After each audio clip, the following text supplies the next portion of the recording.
Mucirithania Moreno Nyango ugite kurugamia aruti ma wira gutinio mbeca cia waaki wa nyumba ukite niguo areme na macira igoti-ini makienda watho uyu urugamio maiguithanie na kugia na itua rimwe.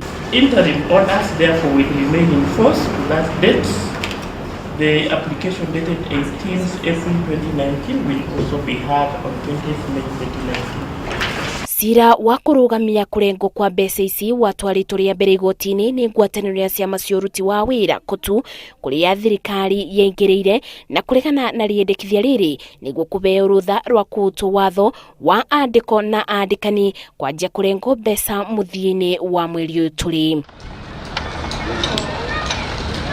Tariki 8 mweri-ini uyu turi kiama kia andikani FKE nikiathire igoti-ini gwikira binya cira wa kutu wa kuregana na thirikari no ibinda-ini riri kutu ni yabetwo rutha ni igoti kuiguithania na thirikari matianirie cira uyu nja wa igoti. And what we are saying as employers is that if indeed there is conviction that houses can be built by the state, then why doesn't government guarantee a financier, someone, a business person who's already building houses, to build those houses in identified locations and then offer it up to Kenyans? Thirikari irendekithia igoti riu riambiririe kurengwo kuma kuri aruti ma wira na andikani kwambiriria muthia wa mweri uyu wa kana. Ngiribotera Inoro TV, njitagwo Masi, wadia wa Murithi.